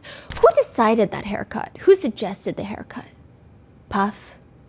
Then we take a detour to just celebrity name drop. At least that's what it feels like. That was the end of the haircut? Yeah. For no reason. That's why I'm telling you, a lot of us stop taking our notes because it's like, okay, we're getting somewhere with the haircut. Is it about coercion? Is it about control? Is it about, what is it about? Mm-hmm. To say that he wasn't the one controlling her because Cassie wanted to cut her hair. Like, what could it be? Yeah. And then we just got so nowhere, weird. And then we just move on. Okay. Then we take a detour at a celebrity name drop fest. I mean, perhaps the point Donaldson is trying to make, I think, is that Cassie had ample opportunity to work with massive names in the industry. Connections that were all provided by Sean Combs is the point that he's trying to make, I believe. But at this point, 2016, you are basically executive producing this mixtape of Cassie's, correct?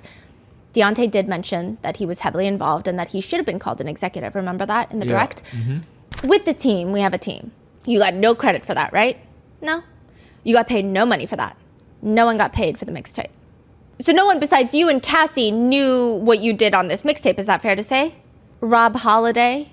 Rob Holiday is the low-budget producer you said earlier? Yes. At this point, all the Combs family and friends are just kind of smirking in the pews because, like, what is this right now? And, like, they probably know Rob Holiday. Oh. Like, what did Rob Holiday do? I don't know. Oh. When you said low-budget producer, you were just saying that because he's a low-paying producer or he's not a good producer or he's like a whack producer. Why is he a low-budget producer?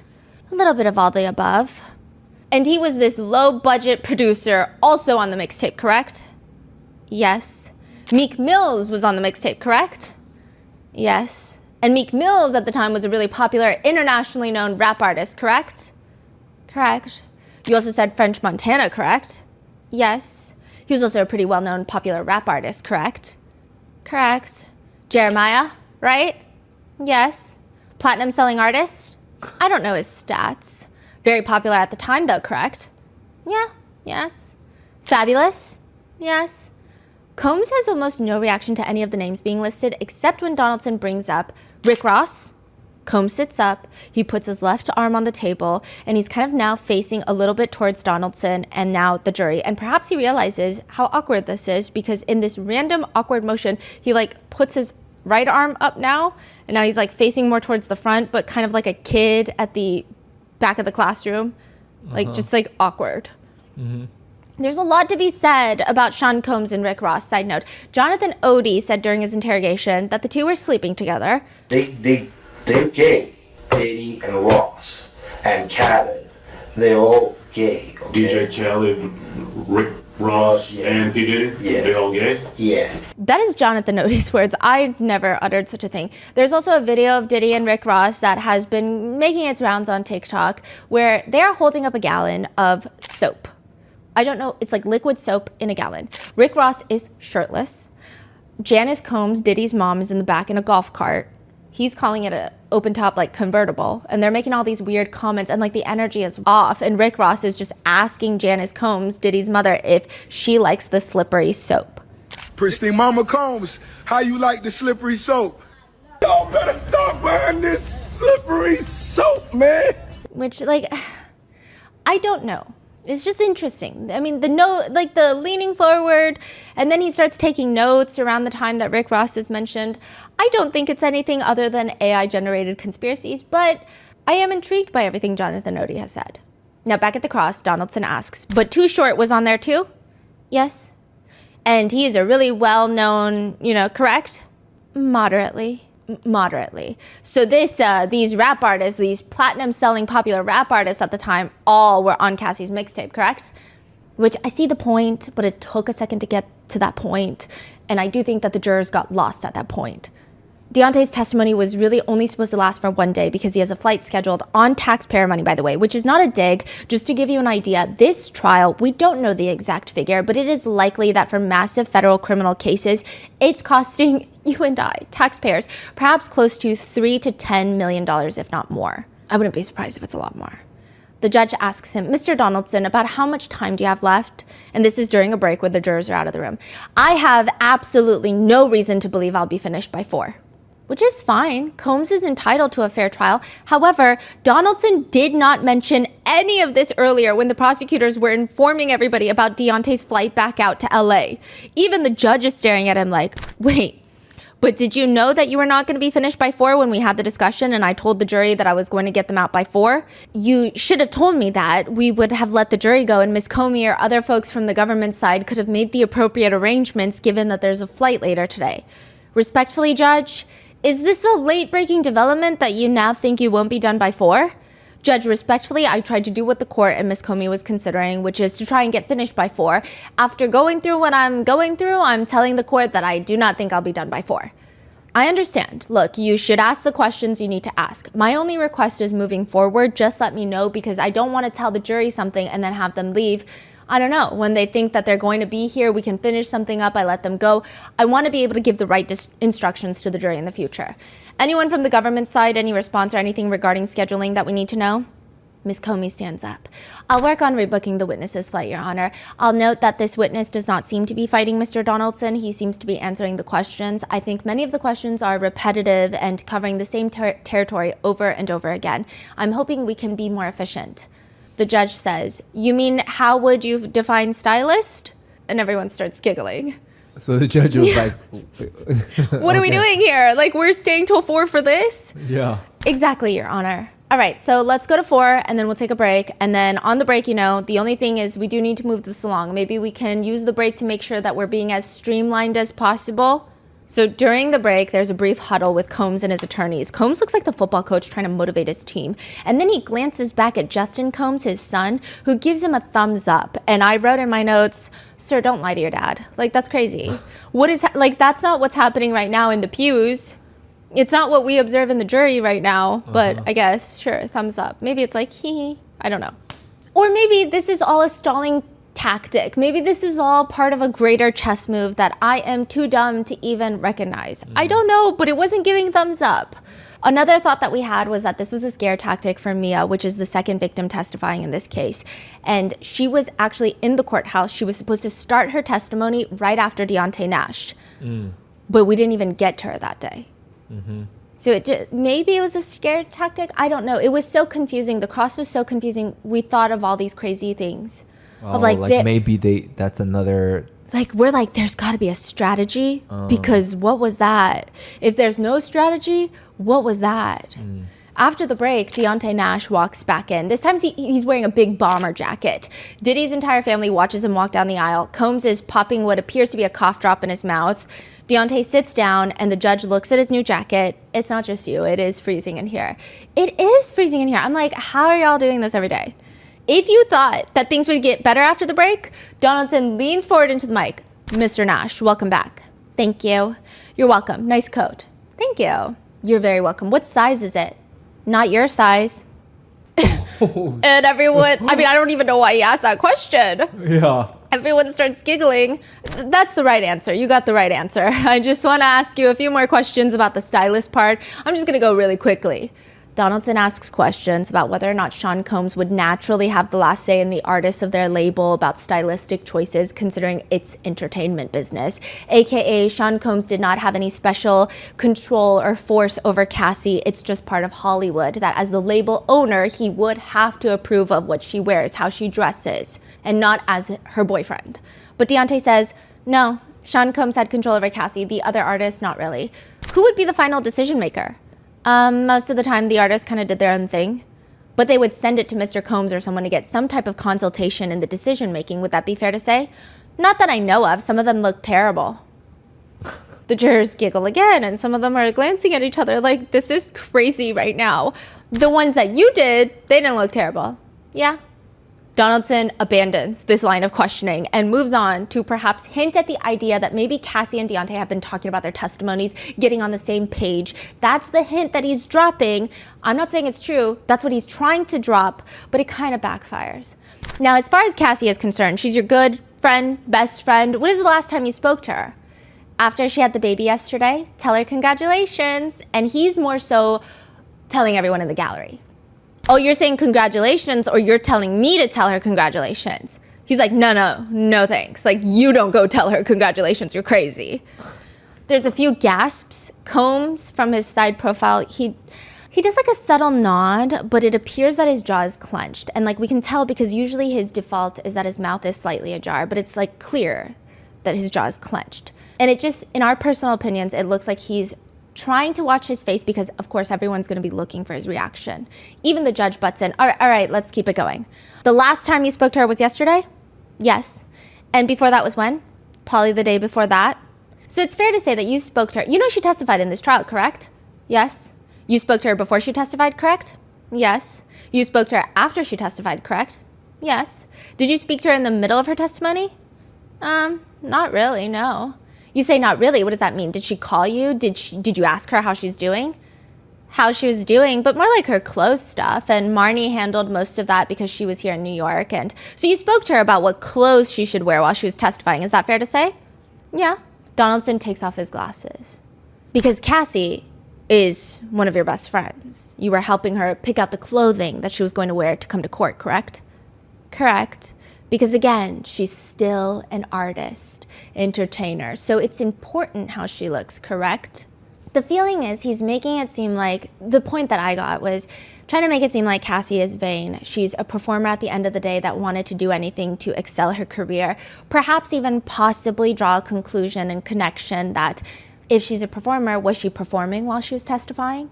Was this all a performance? Like, it's just, it's not a good look. I don't know how deep this like rabbit hole could go down. Maybe it's just, hey, jurors usually don't like vain women who care about their clothes a lot.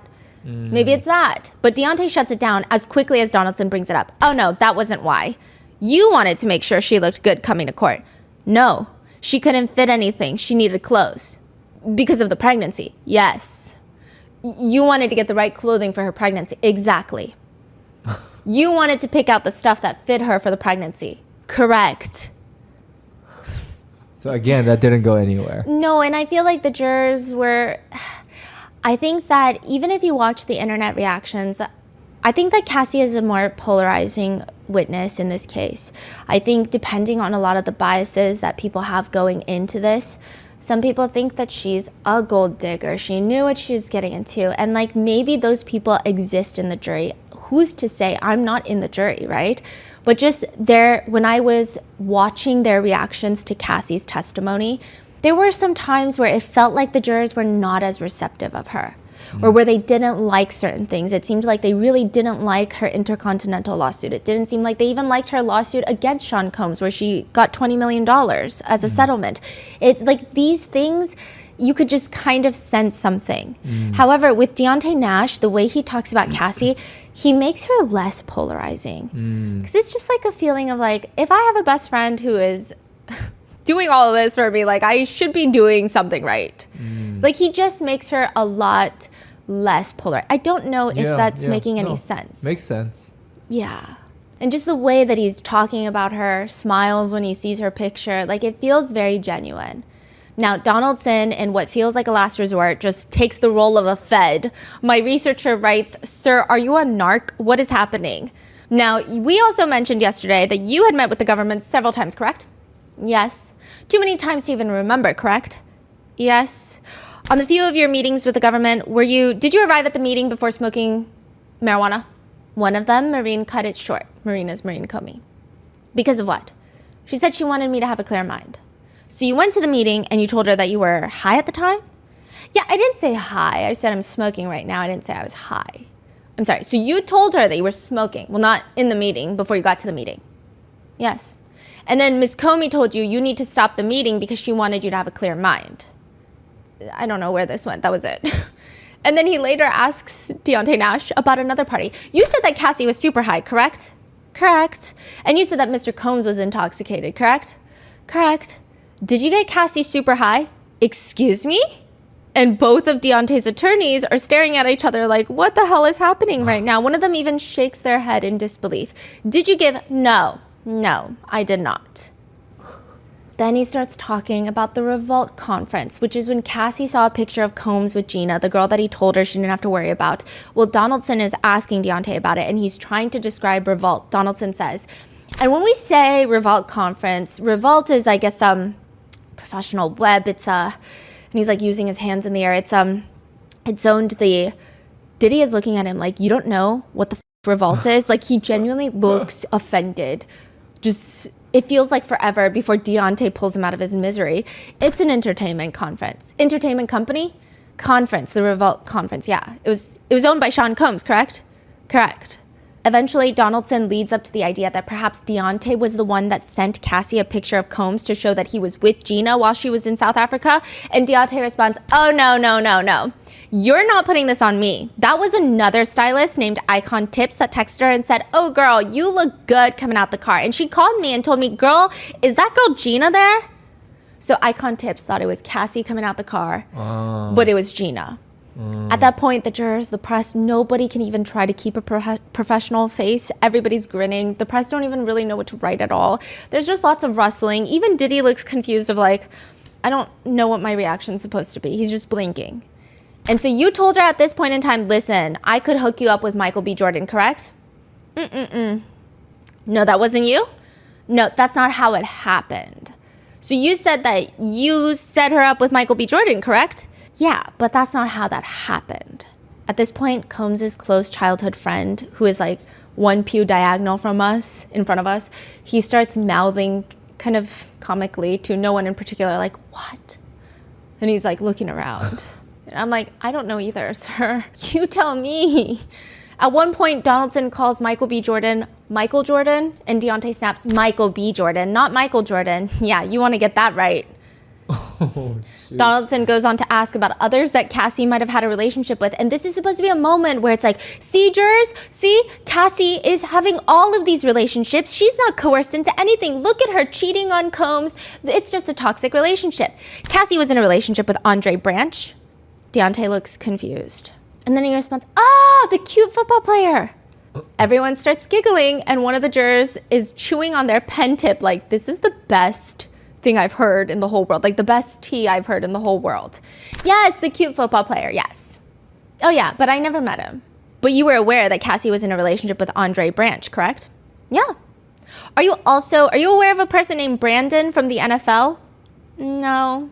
Combs wrinkles his eyebrows and starts writing on a Post-it that is now going to be teleported through the attorneys to Donaldson at the lectern, but before it gets there, Donaldson corrects himself. I'm sorry, NBA, not NFL, NBA. Still no. Still no? No. A few other notable moments, Donaldson tries to build this picture where whenever Cassie would get mad at Sean Combs for him cheating on her, she would also go out and party, like a wild party girl. But Deontay is not having it.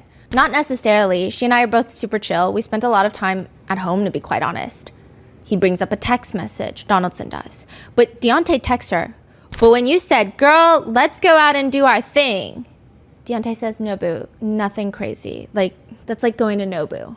Donaldson brings up text messages where Deontay asks Cassie, what are you doing? Cassie responds, about to go out of town for a couple of days, getting my stuff together. Where are you going? Secret trip, LOL.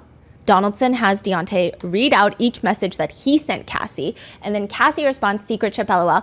Deontay leans into the mic to read his full message that we also see on this screen, and it just reads, girl, and he says it like that. And then everyone is just like suppressing their giggles in the courtroom because everyone is stressed, and like, it is kind of funny. The jurors are reading these text messages like they're like moving around in their chair, biting their pen tip like this is YouTube drama. That's the energy during this testimony because of how insane the back and forth between Donaldson and Deontay is. The jurors are not even trying to suppress smiles. Even the judge is smiling at that. And then he adjusts his glasses and he is no longer smiling because justice is not light and there is a lot of weight on his shoulders. But Donaldson is a very serious man here. He says, so when she says... So Donaldson has never giggled. No, the way I see them, they're so passionate and they never giggle. I'm like, I get confused. Do these people just believe everything they say? Like, that's how I feel about Mark Agnifilo, Brian Steele, and Donaldson. Like, they have this way about them where I'm like, no, but like, we're all giggling because you can't be serious. But then I look at you and you look so serious. So now I'm confused. Like, I thought you were playing into something, but then I look at you and you're so serious. Like, you're saying this with your full chest. Like, Mark Agnifilo is like, he went to Costco because Americans buy in bulk. And so he bought baby oil in bulk. And then when I first heard that, I thought he was crazy. When I see him in person, I'm like, I think he genuinely believes this. I think Diddy told him that. And he's like, yeah. I could be wrong. I could be so naive. And she's going on a secret trip somewhere, correct? Correct. And she didn't tell you where she was going, correct? No. Because she didn't want you to know where she was going, correct? Probably didn't want to text it. Well, you didn't call her back and say, what's the secret trip, where you're going, etc., correct? I may have, or she may have told me. Good friends don't really pry like that, you know what I mean? To which a lot of the jurors look like they're agreeing with Deontay. What do you mean agree with Deontay? Like, a few of them are kind of looking up, and it's almost like they're stopping themselves from a nod. Because it's like, that makes sense. Yeah. Throughout a lot of the testimony, goes from glancing at Donaldson to blinking nonstop, and eventually the cross just becomes so long that he just starts looking at the clock, which is right on the wall behind the press pews. There were other parts of the cross that were just... Again, I get what the defense is doing, but it just keeps backfiring. For example, Donaldson brings up another text message thread where Deontay gets a picture from Cassie, a selfie, where he responds, that mug beat though. Donaldson has to quickly clarify. When you say beat, you mean beat between you and Cassie means good. Like, your makeup is beat. Nice, right? So you were telling her at that point in March of 2019, her face looked beat. Nice though, right? Correct. Which, like, the fact that you have to clarify that because your client's actions on hotel footage... It's probably like whatever impact the rest of the text messages had, nothing compared to that point. Another text message exhibit shows Cassie texting Deontay that she wants to be different this year. And she says, Puff is mad at me, of course. Deontay responds, y'all need to enjoy y'all trip. Get back to the bullshit later. Enjoy y'all time together. Y'all don't get this much. Cassie responds, it's not bull. This is the bitch I'm gonna be this year. He can stay or go. And as this is being read out by Donaldson, Deontay smiles and comments into the mic, that's right, Cass. And like a few of the jurors are smiling because... Again, I think Cassie's testimony might have been a bit more polarizing, just looking and perceiving at the jurors, but... You can't hate a bestie that just got your back no matter what. Yeah, like, and it's like you just want a friend like that. And then it's like when you know that Cassie has this... Everyone seems to rally around her. It's like, okay, you know, it just adds a little bit more weight, I would think. Then later in the same text thread, Deontay texts Cassie again. You look beat, what's your tea? Donaldson has to clarify once more. When you say you look beat, that means you're referring to the pictures that she just sent you where she looks really good in the pictures, correct? Oh yeah. Again, not the best look for the defense, which I get it, weird argument, but okay. The point of the whole text, though, is this part where Deontay texts Cassie, girl, you always on vacation. To which Cassie responds, I know, God lets me because I put up with a lot of BS. Basically trying to show the jurors that Cassie was in a relationship with a clear exchange. She was also getting something out of it. However, again, that kind of clarification of the face looks beat, the impact is kind of lost. In another part of the cross, Donaldson clarifies, I believe you said in 2013 outside Cassie's apartment, he told Cassie in front of you that he would leak her videos, is that right? And I think this is the same conversation where He said to you, you and Cassie take a broke ass home and ride to the sunset. Yes. You and Cassie went back home after that, correct? What do you mean? You went back after he said take your broke ass home, you and Cassie left, correct? Yeah, we rode out into the sunset. Yo, what is going on? I don't know what the whole point of that one was either. In another moment, Donaldson brings up the 29th birthday party for Cassie, with his main question being, if you had seen Sean Combs being violent towards Cassie, your best friend, why would you still want him to come surprise her for her birthday? He then called you when you were at the restaurant and said he was coming over, correct? No, he was there when we got there. He was in Miami. He called me from Miami and asked if he should fly and come. Sorry, he called you from Miami and asked if he should fly back from Miami to come and attend this birthday party. Correct. He flew up from Miami to attend the birthday party, correct? Correct. Did you tell Cassie he was coming? No. Because you want Cassie to be surprised by her boyfriend who is coming up to see her for the birthday party, correct? Who wants to be the person that tells somebody the surprise? Which again, almost everyone is kind of nodding because it's like, I get what Donaldson is trying to say. Like, if you saw him be so violent and so terrifying, why would you want him to come to her birthday? But also at the same time, like, Deontay has a very fair point. But the defense does what the defense has been doing, which is showing messages between Deontay and Combs from the past few years where Deontay is nice to Combs, which I feel like in the direct he was pretty straight up about it. Yeah. One message is from 2019, so this is after the breakup, after Cassie starts dating Alex Fine. It's from Deontay to Combs, sending you my love. Combs respond, yeah, right. We was fam, disappointed, still got love, all good. Wait, Combs said that? Yes. We were family and... Yeah. I'm disappointed, but I still got love for you. We're all good. Okay. And so Deontay responds, Puff, don't do that. My love for you don't have nothing to do with anything else. Combs responds to Deontay, nah, the trainer in my Soulja Boy voice, damn, could have given a heads up. The trainer, question mark, shaking my head. And then there's laughing emojis. And then there's no response. So Combs texts Deontay back again. Oh, now you quiet. We'll always be cool. No love lost. Love you, girl. Black heart emoji. But on a real note, how is she? Please make sure she's all right. And if she ever needs me, make sure you call me. Then another message in which Deontay asks to see the full message. Is there a way I can see the whole message? No. Sorry, I'm not just being... This is just the evidence we have right now. That's Donaldson. He has Deontay read the message to Combs. I love you, brother, and anything you need, I got you. But the main point being, Cassie never told Deontay about not wanting to do freak-offs, and all this was happening behind the scenes, and Deontay is still talking to Combs with love. You deeply care for Cassie, correct? Correct. And you have deeply cared for her for about 15 years, correct? Correct. But you understand, though, for a significant part of that time, she kept major secrets from you.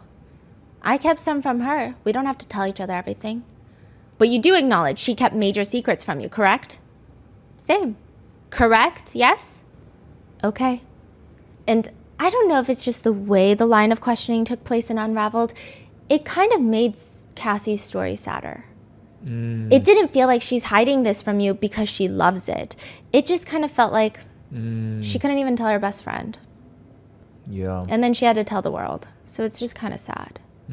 Like, that was the feeling. Like, it didn't give what I think they wanted it to give. In the redirect, Prosecutor Comey brings it home. Why did you always have concerns for Cassie's safety if she also told you that she was happy at times with Mr. Combs? Because it can go from happy to chaotic in a split second. And when it went from happy to chaotic in front of you, what had you seen happen? Him be violent. What did you hear him say at Cassie's apartment that Cassie was going to do that night on her birthday? Your girl, you're going to get some dick tonight. What did Cassie tell you the same night about whether she wanted to go with Mr. Combs to a hotel? She didn't want to go. She wanted to hang out with us. And with that, there is no recross. So Comey is really good at just like boom, boom, boom, boom, boom, and then just clears it up. Comey is incredibly sharp. I think she's like, the way she communicates is insane. I think she could teach 25 master classes on communication. She's effective. She's to the point. She knows exactly what the jurors need to hear afterwards. I don't know how she does it. I don't even know if this is something you can teach people. Wow. And with that, there is no recross, and Deontay Nash is dismissed. On his way out, he passes Xavier Donaldson at the defense table, and he leans down and he whispers something with a smile. We couldn't hear it, But I imagine, because my researcher and I were like, okay, the vibe is this. Well, that was fun. Let's do it again sometime. Like that, if I had to bet money, I would bet $10 it was that. Like that's the vibe the whole cross was giving. It's like this very sarcastic, like, I'm not going to be rude to you, but I don't like you. And Cassie's my best friend. Wow. And with that, he walks away. He ate it up. The jurors loved him. Wow. Yeah, I don't know if they loved everything he was saying, but they were having a blast. And I think it's like only natural if someone's making you laugh that frequently, you generally have a positive feeling towards them. Was there a lot of like auditory? Yes. Like, wow. This was probably the most giggly day. Like everyone was just giggling. And it was just nonstop. Yeah, but it is probably the last light day that we are going to have, because the next episode you'll see will be likely a mixture of Mia, the second victim, as well as Jane, the third victim, that is going to take the stand probably the day that you see this. So I will be in the courtroom while you're watching this, and I'll let you know how it goes. So with that being said, please stay safe, and I will see you in the next one.